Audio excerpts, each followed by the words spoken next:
لاہور میں موجود نواز شریف کی رہائش گاہ کو رائیونڈ محل کہا جاتا ہے۔ یہ نواز شریف کی والدہ کے نام پر ہے۔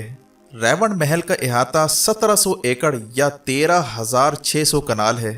ملحقہ خریدی گئی زمین کو اگر شامل کیا جائے تو 25,000 کنال سے زائد یہ جگہ بنتی ہے۔ یہاں جانے کے لیے ایک خصوصی گیٹ بنایا گیا ہے جس پر نواز شریف کی والدہ بیگم شمیم شریف اور بیٹی مریم نواز کے نام بڑے بڑے حروف میں کندہ کیے گئے ہیں۔ شاہی رہائش گاہ میں 3 باورچی خانے، 3 ڈرائنگ روم، ایک سوئمنگ پول، ایک مچھلی فارم، ایک چھوٹا سا چڑیا گھر اور ایک جھیل شامل ہے۔ اس علاقے میں میاں شریف نے جو زمین خریدی اس کو قومی خزانے سے پیسے خرچ کر کے جدید سہولیات سے آراستہ کیا گیا۔ ناظرین کرام، اس رہائش گاہ میں تقریباً 1500 ملازمین کام کرتے ہیں جن کی مجموعی ماہانہ تنخواہ کروڑوں روپے بنتی ہے۔ وزیر اعظم نواز شریف جب دوسری بار وزیر اعظم بنے تب انہوں نے رائیونڈ محل کی تعمیر اور آرائش پر خصوصی توجہ دی۔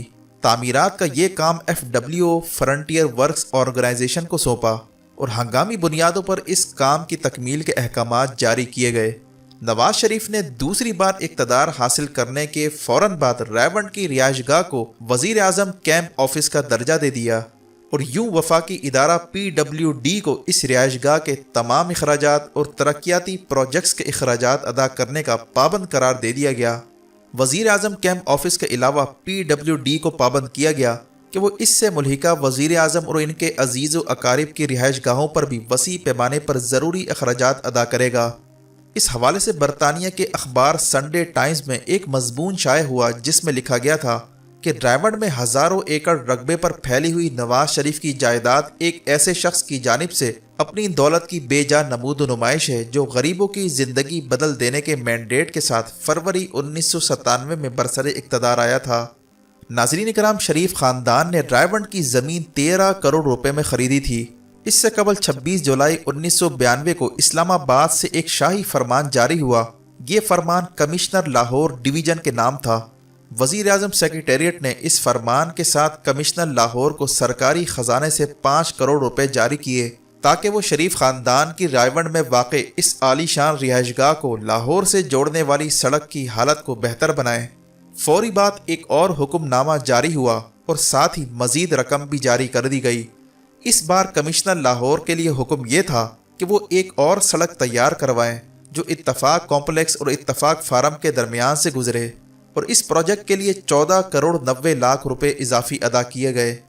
بہت شروع کے اقدام کے طور پر PWD کی طرف سے رہائش گاہوں اور وزیر اعظم کیمپ آفس کی تزئین و آرائش کے لیے 8 کروڑ روپے کی سمری وزیر اعظم ہاؤس کو بھیجی گئی جو چند لمحوں میں منظور ہو کر وزارت خزانہ کے پاس پہنچ گئی، اور اگلے 24 گھنٹوں میں اس شاہی رہائش گاہ پر ترقیاتی کام شروع ہو چکا تھا۔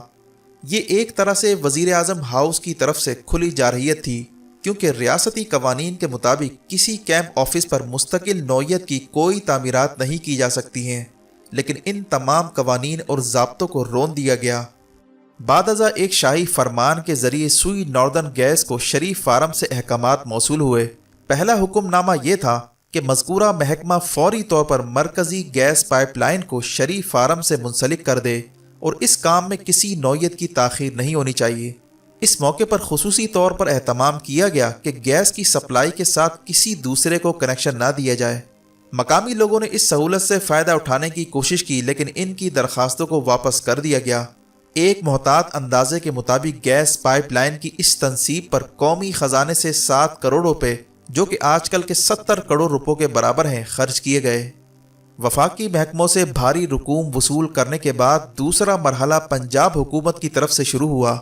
وزیر اعظم کے بھائی اور وزیر اعلیٰ پنجاب میاں شہباز شریف نے ضلع کونسل لاہور کو ایک حکم جاری کیا جس میں کہا گیا تھا کہ ضلع کونسل فوری طور پر 20 فٹ کارپیٹڈ سڑک تیار کرائے جو شریف فارم کے درمیان سے گزرے۔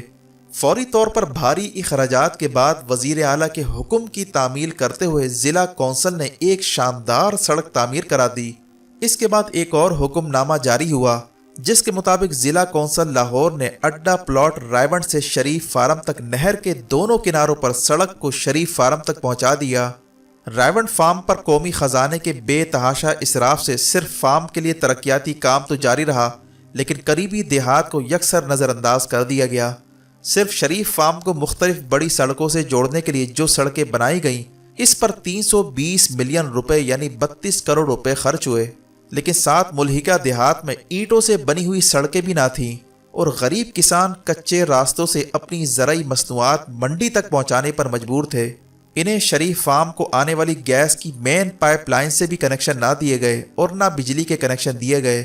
شریف فارم کے ساتھ سینکڑوں ایکڑ پر جوبلی ٹاؤن نامی اسکیم کا اعلان کیا گیا، حالانکہ حکومت پنجاب کی اعلان کردہ جوہر ٹاؤن اسکیم اور سبزہ زار اسکیم ابھی تک مکمل نہیں ہو سکی تھی، لیکن جوبلی ٹاؤن کا منصوبہ صرف اس لیے بنایا گیا کہ شریف خاندان نے جو زمین بہت کم نرخوں پر خرید کر سرکاری خزانے سے ترقیاتی کام کروا کر قیمتی زمین میں تبدیل کر لی تھی، اس کو جوبلی ٹاؤن میں شامل کر کے اربوں روپے کمائے جا سکتے تھے۔ ناظرین کرام، اس عظیم الشان منصوبے کے لیے مجموعی طور پر 80 دیہات کا پانی بند کر دیا گیا۔ میاں شریف کے کہنے پر بچہ کونا نہر کا وہ حصہ جو شریف فارم سے گزرتا ہے اس کو نہایت مہارت اور خوبصورتی کے ساتھ پختہ کیا گیا اور ایک محتاط اندازے کے مطابق اس کام پر قومی خزانے سے 80 ملین روپے خرچ ہوئے۔ دوسرا حکم محکمہ انہار کے عملے کے لیے تھا، جنہیں وزیر اعلیٰ نے سختی سے کہہ دیا کہ اب اس خوبصورت اور پختہ نہر سے مقامی زمیندار پانی حاصل نہیں کر سکیں گے۔ کسانوں کو پانی لینے سے روک دیا گیا، جس کی وجہ سے ان کی تیار فصلیں سوکھ گئیں اور ان کے مال مویشی پانی کو ترس گئے۔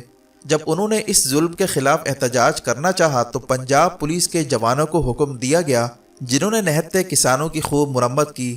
واضح ہے کہ اس شاہی حکم سے پہلے اس نہر سے 80 دیہات پانی حاصل کرتے تھے اور اس سے لاکھوں ایکڑ اراضی سیراب ہوتی تھی۔ 2008 میں پنجاب حکومت پھر سے نون لیگ کے ہاتھ آ گئی۔ اب جاتی امرہ کو شہباز شریف کا کیمپ آفس قرار دے کر ایک نئے سرے سے جاتی امرہ محل کی تزئین و آرائش کا کام شروع ہوا۔ بھاری اخراجات کے ساتھ کچن باتھ اور انٹیریئر انگلش ڈیزائن کے مطابق کیا گیا۔ نئی سڑکیں بنائی گئیں، پرانی سڑکوں کی نئے سرے سے کارپیٹنگ کی گئی۔ 2013 میں پنجاب کے ساتھ مرکزی حکومت بھی نواز شریف کے ہاتھ آ گئی۔ یہ شریف فیملی کا انتہائی اختیارات کا دور تھا۔ اس دور میں جاتی امرہ کو نواز شریف کا کیمپ آفس قرار دے کر ایک پورے شہر نما محل کے ارد گرد بم پروف کنکریٹ کی بلند و بالا فصیل نما دیوار سرکاری خرچے پر بنائی گئی، جس کے اخراجات کی مکمل تفصیل نہیں دی گئی۔ یہ اندازاً 1 ارب روپے سے بھی زائد مالیت کا پروجیکٹ ہے۔ قانون کے مطابق کسی بھی کیمپ آفس میں ٹھوس، پختہ اور مستقل تعمیرات سرکاری اخراجات پر ممنوع ہیں۔ جاتی امرہ کی تو مکمل تعمیر اور تزئین و آرائش ہوئی ہی سرکاری اخراجات پر ہے، اس لیے قانوناً اس مکمل جگہ کو سرکاری تحویل میں لے لینا چاہیے، اور جن کسانوں پر ظلم و ستم ڈھا کر ان کو ان کی زمین سے بے دخل کیا گیا، ان کو شریف فیملی سے بھاری معاوضے دلوا کر انصاف کیا جانا چاہیے۔ جن بے گناہ کسانوں کو پولیس مقابلوں میں مارا گیا، ان کی مکمل تحقیق اور تفتیش ہونی چاہیے۔ ویڈیو دیکھنے کا شکریہ۔ ویڈیو پسند آنے پر لائک کر کے شیئر کیجئے اور کمنٹ سیکشن میں اپنے خیالات کا ضرور اظہار کیجئے۔ اپنا اور گرد و نواح کے لوگوں کا خیال رکھیں۔ فی امان اللہ۔